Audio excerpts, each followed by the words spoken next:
Gas জ্বেলে সরষের তেল দিয়ে দিলাম। এখানে বড় বড় সাইজের দুটো ঝিঙে আমি কেটে নিয়েছি। এখানে দুটো হাঁস ডিম নিয়েছি, দুটো বড় সাইজের পেঁয়াজ কুচি করে নিয়েছি, আর 4টে কাঁচা লঙ্কা। দুটো ডিম তেলের মধ্যে দিয়ে দিলাম। দিয়ে দিচ্ছি সামান্য পরিমাণে লবণ।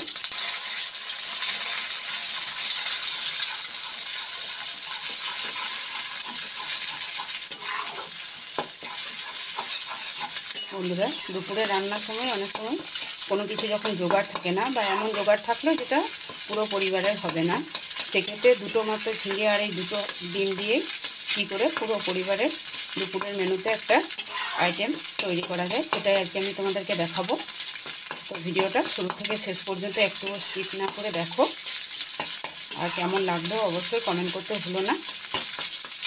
আর আজকে প্রথম যারা আমার ভিডিও দেখছো, চ্যানেলে নতুন, অবশ্যই চ্যানেলটাকে একটু সাবস্ক্রাইব করে দিও, পাশে থাকা বেল বাটন ক্লিক করে দিও, তাহলে এরকম ধরনের আরও যখন আমি নিত্য নতুন ইউনিক রেসিপি আপলোড করব, সবার প্রথম তোমাদের ফোনে পৌঁছে যাবে। ডিমটা ভুজিয়া তৈরি করে নিয়েছি, একটা অন্য পাত্রে ঢেলে নেব। ওই কড়াইয়ে আবার একটু সামান্য তেল দিয়ে দিলাম। এখন ওই তেলের মধ্যে দিয়ে দিচ্ছি কেটে রাখা পেঁয়াজ, তার সাথে লঙ্কাগুলোও দিয়ে দিলাম। পেঁয়াজ আর লঙ্কা খুব ভালোভাবে ভেজে নেব। পেঁয়াজটা গোল্ডেন করে ভেজে নিয়েছি। এখন কেটে রাখা ঝিঙেগুলো দিয়ে দিচ্ছি। খুব বেশি নাড়াচাড়া করবো না, ঝিঙেগুলো দিয়ে দিচ্ছি স্বাদ মতো লবণ। এখানে আমি হলুদ ব্যবহার করব না, তোমরা যদি হলুদ ছাড়া যদি অপছন্দ করো সেক্ষেত্রে হলুদ দিয়ে নেব। এটাতে আলু দিলে ভালো লাগবে না, এটা সিম্পল এরকমভাবেই ভালো লাগবে। ঝিঙেগুলো যতক্ষণ না সেদ্ধ হচ্ছে ততক্ষণ অবধি অপেক্ষা করব। ঝিঙেটা যতক্ষণে সেদ্ধ হচ্ছে ততক্ষণে আমি 2 টেবিল চামচ পোস্ত মিক্সিতে বেটে নেব। অনেকেই ভাবো যে কম জিনিস মিক্সিতে নেয় না, বাটা যায় না, তো সেক্ষেত্রে পোস্ত বলো সর্ষে এরকমভাবে আগে শুকনো গুঁড়ে নেবে, তারপরে সামান্য জল দিয়ে আবার একবার ঘুরিয়ে নিলেই খুব সুন্দর একটা পেস্ট হয়ে যাবে। বন্ধুরা দেখো কি সুন্দর বাটা হয়ে গেছে। এদিকে 10 মিনিট পর ফিরে এলাম। দেখো বন্ধুরা, কত সামান্য জল দিয়েছিলাম, তাও কত জল বেরিয়েছে ঝিঙে থেকে। ঝিঙেগুলো একদম সেদ্ধ হয়ে গেছে।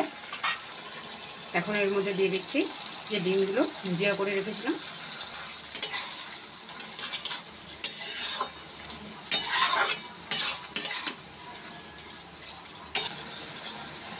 বেটে রাখা পোস্তটা দিয়ে দিলাম।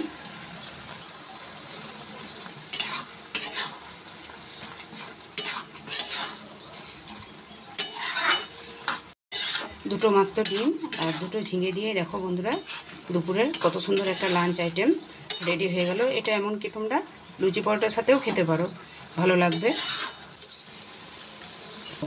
ঝিঙে পোস্তটা অনেকে অনেক রকমভাবে খেয়ে থাকো বন্ধুরা, তো আজকে আমার রেসিপিটা অবশ্যই একবার ট্রাই করে দেখো।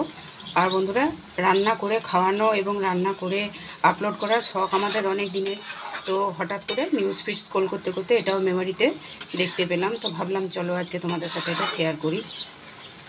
তো কেমন লাগলো অবশ্যই জানিও। এখানে আমি হলুদ বা কাশ্মীরি লঙ্কা কোনো কিছুই ব্যবহার করলাম না, তোমরা চাইলে করতেই পারো। তো রান্নাটা অলমোস্ট ডান।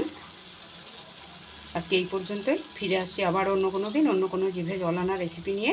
ততক্ষণের জন্য সবাই সুস্থ থেকো, ভালো থেকো, টাটা।